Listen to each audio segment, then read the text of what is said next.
All right, time for another fundamental idea in basic probability, which is conditional probability.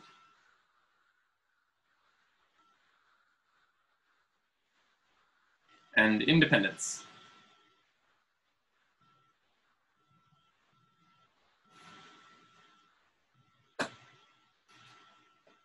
So conditional probability is concerned with the kind of question where what is the probability of some event E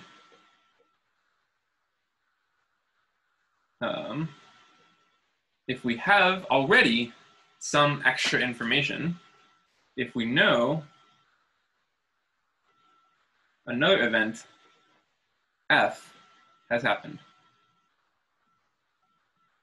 has occurred. So if we know an event F has happened, how does that affect the probability of some event E? The idea, basically, how do we interpret this in the model of probability that we have set up? The idea is essentially that since we know that F has happened, that restricts the possible outcomes to outcomes in F. So F sort of becomes the sample space.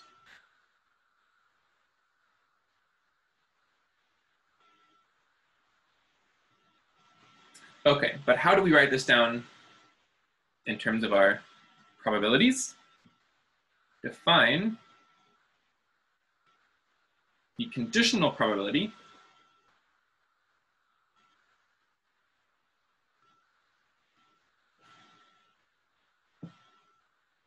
of E given F to be, so we write it in this way, probability of E bar F, and we read this as E given F. And the probability of E given F is equal to the probability of E intersect F divided by the probability of F. And how does this correspond to the idea that we set up here? Well, let me just put in some big parentheses. If we write out what we have defined these probabilities to be, this numerator is cardinality of E intersect F divided by the cardinality of our sample space S. And then the denominator is the cardinality of F over the cardinality of S. And since it's in the denominator, let's write it upside down.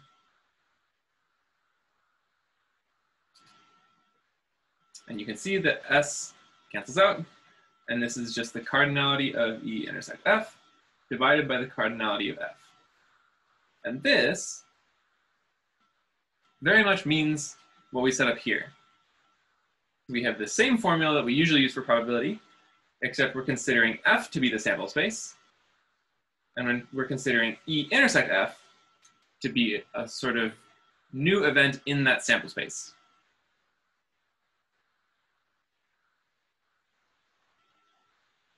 So,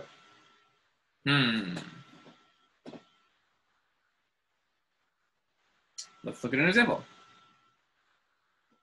Let's roll 2 dice.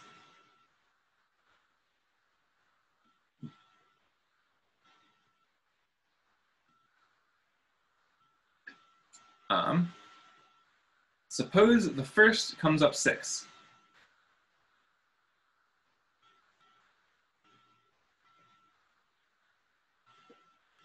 How does this change the probability that the sum is 11?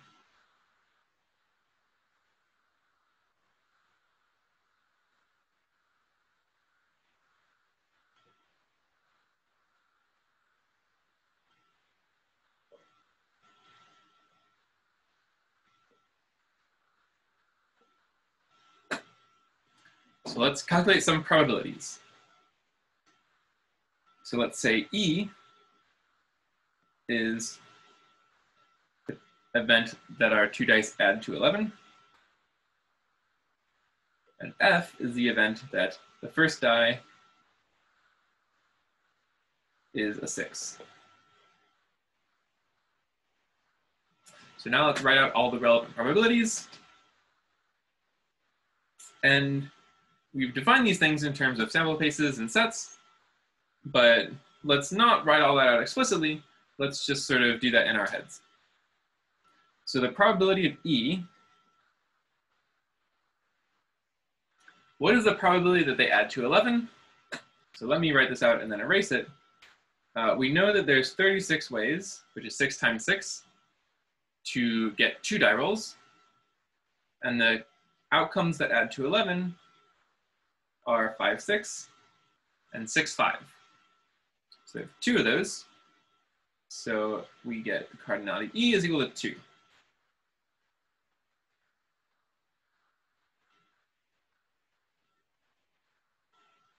Okay, so that's 1 over 18. Now we want to compute the probability of E given F. And this is the probability of, by our definition, E intersect F divided by the probability of F. So let's go ahead and compute these two things. So the probability of E, well, let's start with the probability of F. So F is the event that the first die is a 6. So F is only considering the first die roll.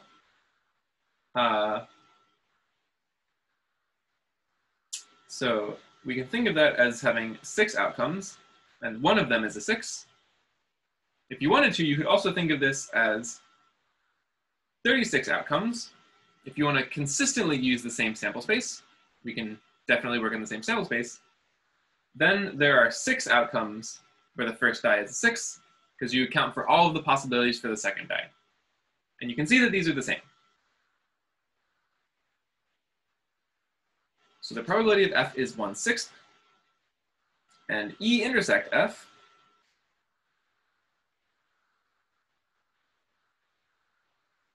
means the first is a 6, and they add to 11. And this is the same as saying, if you know that the first die is 6, and you know they have to add to 11, that is saying that the second is 5. In fact, since we're taking the and of these things, it means both of those things. So first is 6, second is 5.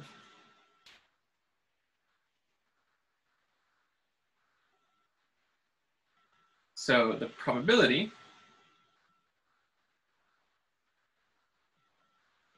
since we've specified how both die rolls have to come out, that is 1 outcome over 36 possible.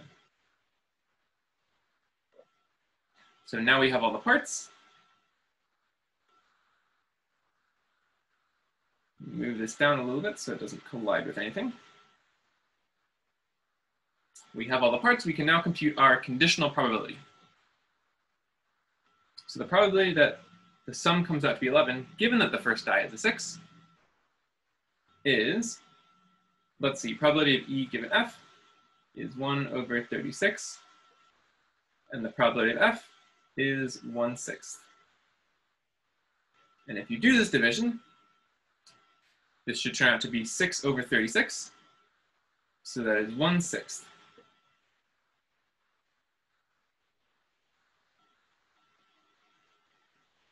So if we compare these probabilities, originally the probability of getting 11 was 1/18, but if we know that the first die is a 6, that triples the probability. We get 1/6. So knowing F,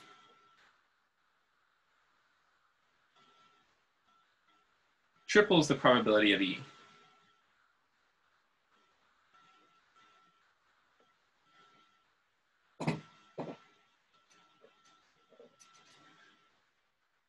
That is an example of conditional probability. How one event happening can change the probability of another event. But let's look at another example. So draw a card from a 52 card deck.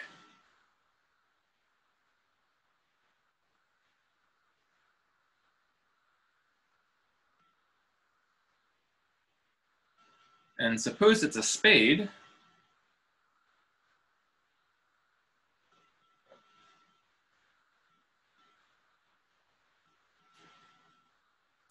How does this change the probability that it is an ace?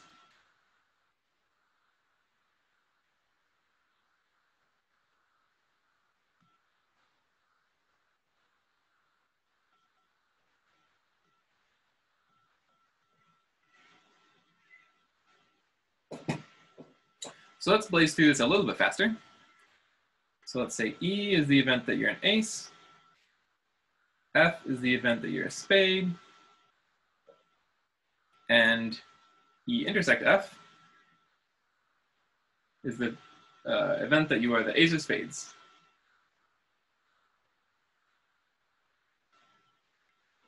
So the probability of E, I guess we actually did these just a second ago.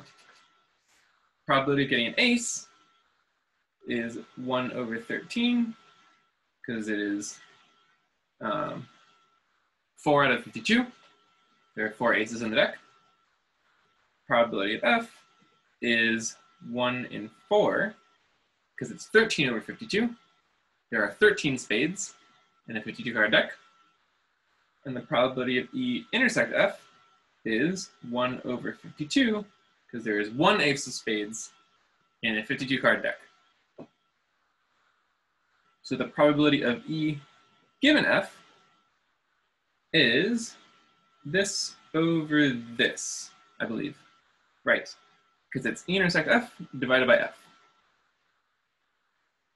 So it's 1 over 52 divided by 1/4. And if you do this division out, this should be 4 over 52, which is 1/13. And now, comparing these two probabilities, we can see that knowing F did not change the probability of E at all. So unlike the above case, knowing F had no effect on the probability of E.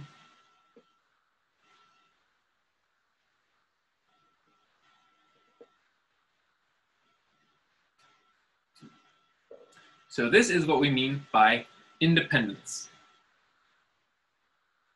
So say events E and F are independent if the probability of E given F is equal to the unconditional probability of E.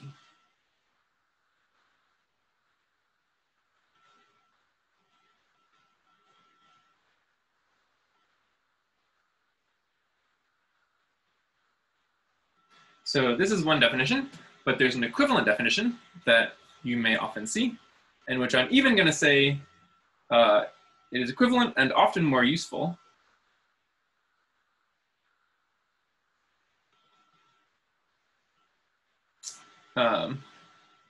P of E intersect F is equal to the probability of E times the probability of F.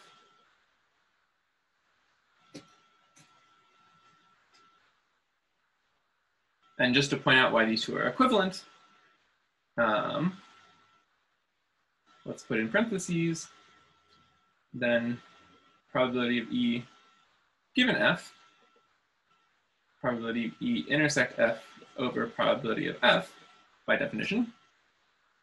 If this equation is true, then this is the probability of E times the probability of F divided by the probability of F. And you can see that these two cancel, and E given F is the same as the probability of E, which is what we're saying here. So these definitions are equivalent, but like I am suggesting, this one is the more usual definition And I encourage you to think of it in these terms. So when you're trying to prove something is independent, this is usually the definition that you want to use. But it is good to be aware of both.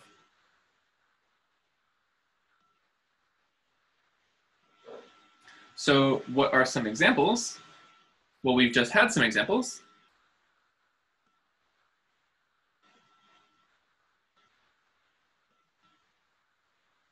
So a card being an ace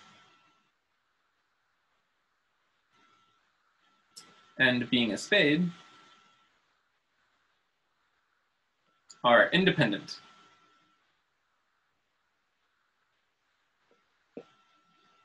This is the example we did, where the probability of being an ace is equal to the probability of being ace, given that you are a spade.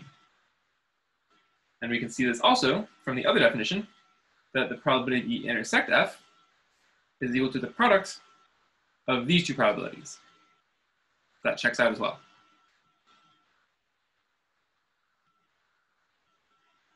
The other example we saw is that 2 dice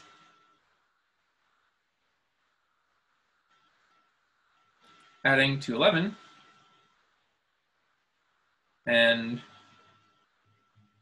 first die is a 6 are not independent.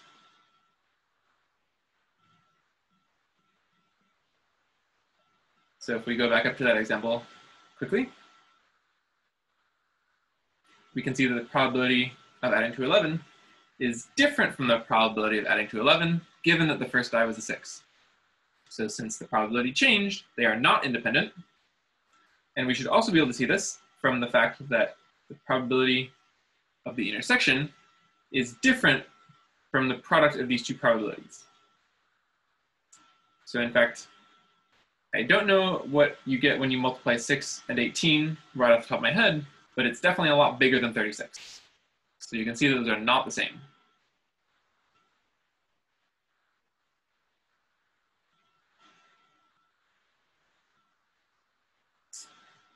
And I believe I have set it as a practice problem.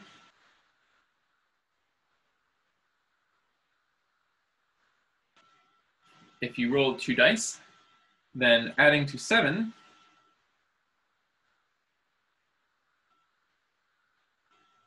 and first is a 6 are independent.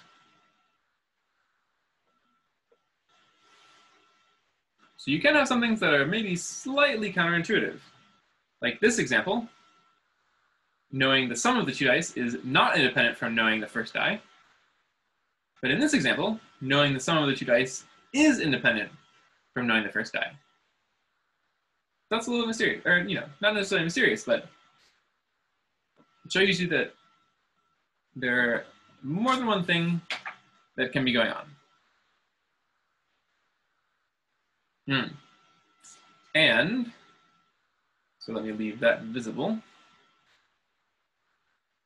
Here is a slight extension of independence that also shows some behavior that we have not seen before.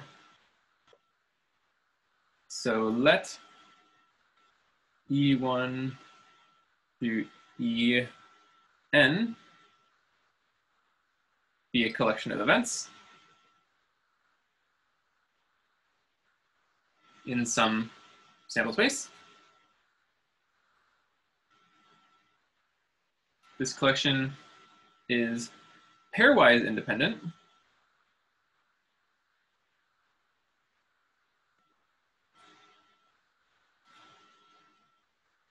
if any pair of them is independent. So if probability of E1 intersect E2, sorry, let me not write 1 and 2. I want to consider any pair. EI intersect EJ is the probability of EI times the probability of EJ for any pair I and J. Let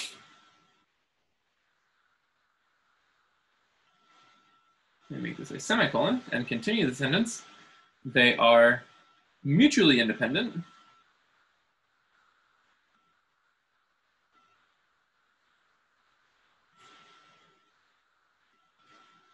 if the probability of any intersection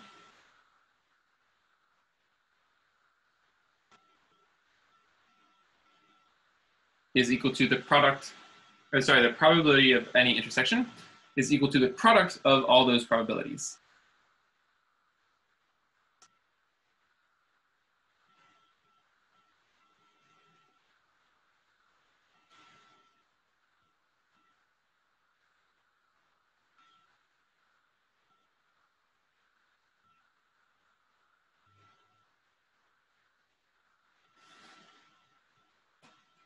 So we're taking some set of indices, I1 through IM, and the number of indices we're taking is any possibility 2 or more. So pairwise independent, just to say this all again, means that any 2 of them are independent in this sense. And mutually independent means that any collection of them, 2 of them, or 3 of them, or 4 of them, or all of them, are independent in this sense.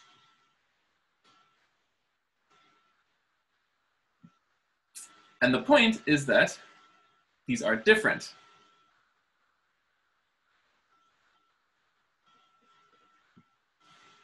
So if you're saying that some collection of events is independent, you need to specify whether you mean they are pairwise independent or mutually independent.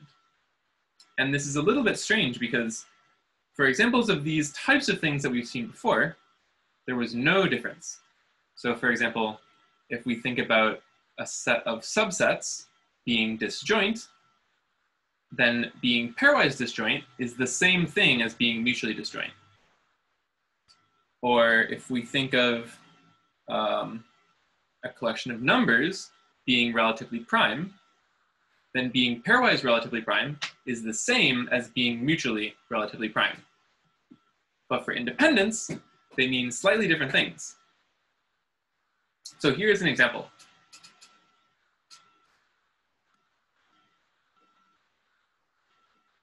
If we roll 2 dice, and we say that E1 is the event that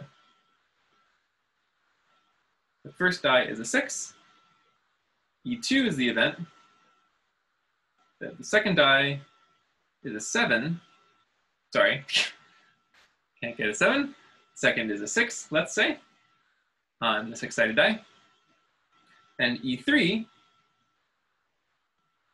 is the event that they add to 7.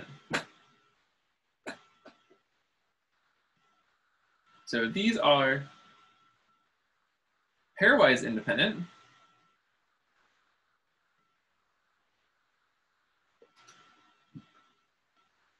So you will show, where did it go? So in your practice problem, you will show that these 2 events are independent.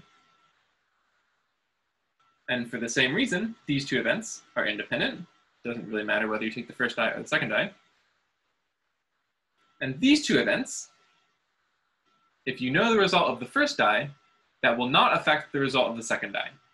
It doesn't tell you anything either way about it. So these 2 events are independent as well. So that is to say that any 2 pair of them are independent. They are pairwise independent. But are they mutually independent? For that, we need to consider things like the probability of E1 intersect E2 intersect E3. And ask whether this is equal to probability of E1 times the probability of E2 times the probability of E3. And I think we have done all these examples. These are all 1/6.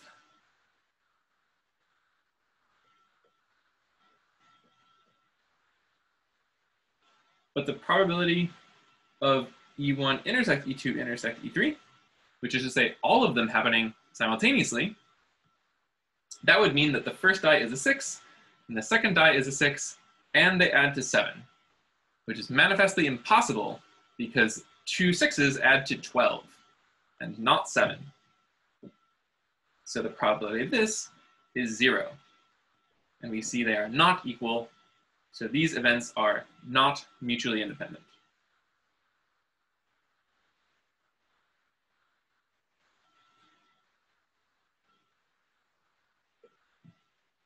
So there is a pitfall to look out for. You should make sure to distinguish between pairwise independence and mutual independence.